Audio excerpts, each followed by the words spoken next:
Can you believe that Borderlands, a video game series that made its debut in 2009, has become one of the most influential video game franchises in the gaming universe, expanding into multiple forms of media as well as sequels and prequels to the game? It's also had success in the world of merchandising with clothing, toys, dolls, and other areas. However, due to all the success, many thought a Borderlands movie would be a great idea. Despite this, the movie has been a flop. Some are saying the biggest flop of 2024. But how did we get here? How did we get from one of the most successful video game franchises in recent years to one of the biggest movie flops?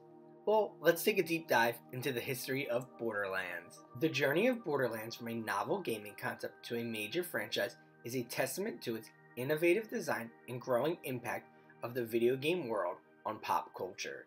Developed by Gearbox Software, Borderlands introduced players to a unique blend of first-person shooting and role-playing game elements.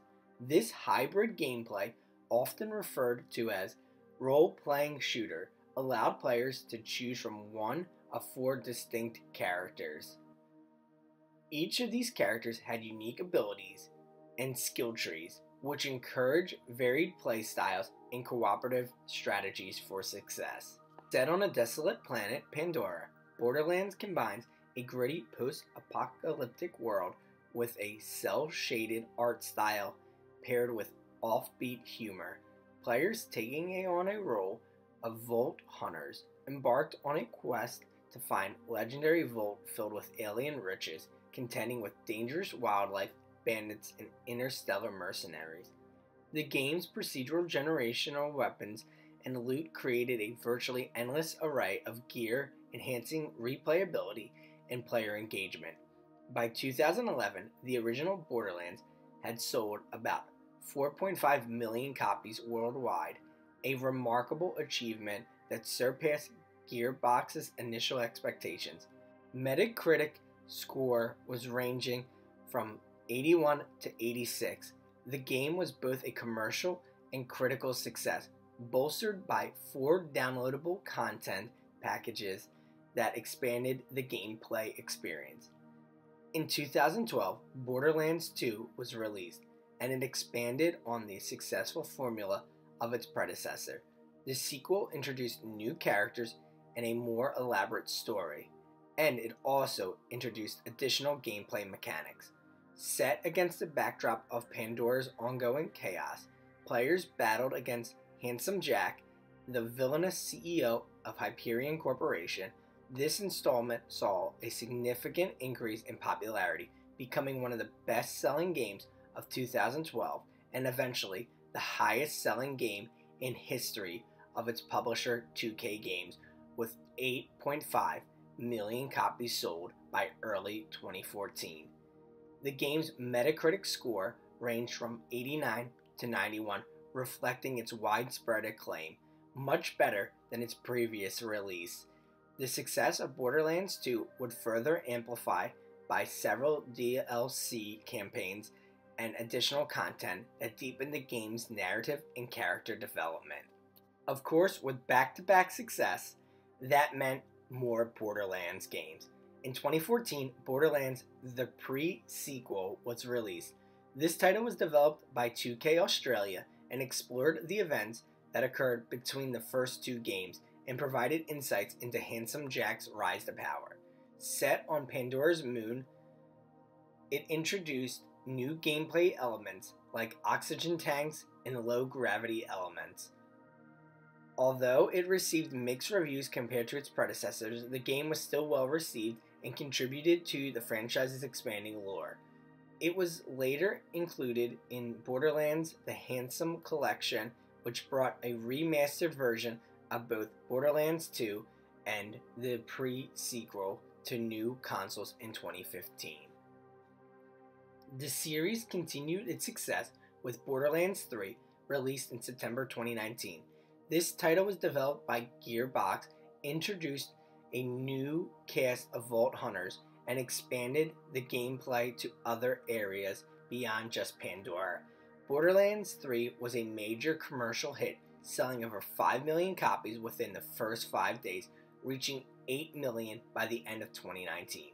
The game maintained the franchise's signature style and humor while incorporating new features in a more polished presentation. To complement the main series, several spin-offs and other collections were developed.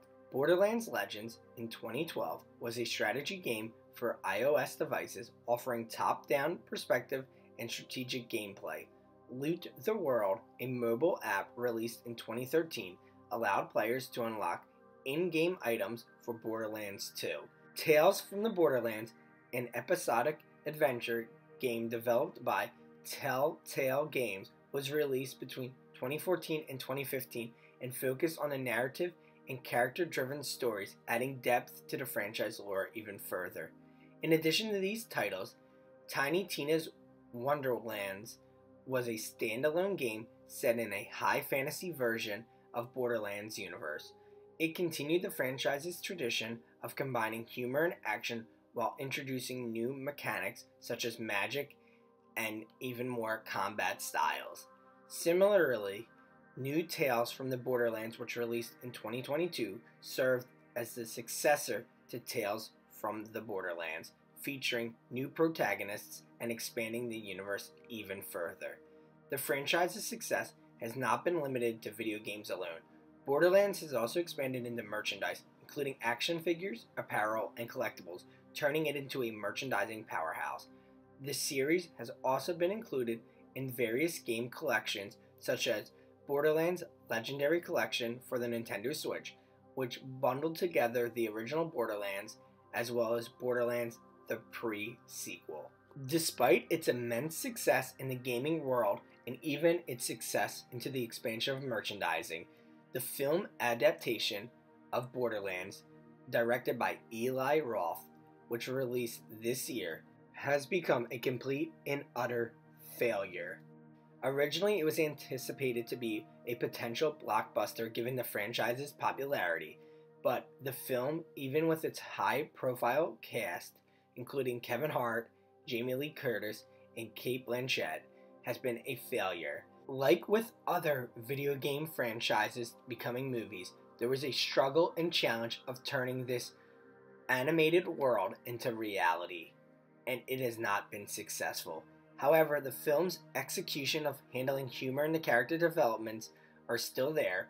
It falls short of expectations.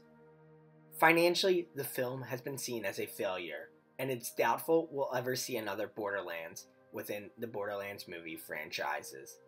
However, it's been remarkable to see the success of the video game. Even though critics hated the movie that's been recently released, the spin-offs of the video game and the success of the video game franchise overall has been astronomical. The expectation is that video games and merchandising will continue. However, the film world may never see another Borderlands movie. Have you seen the new Borderlands movie? Let us know in the comments below what you think about it. We've heard mixed reviews, many of them being bad. Thanks so much for watching Believable Truths.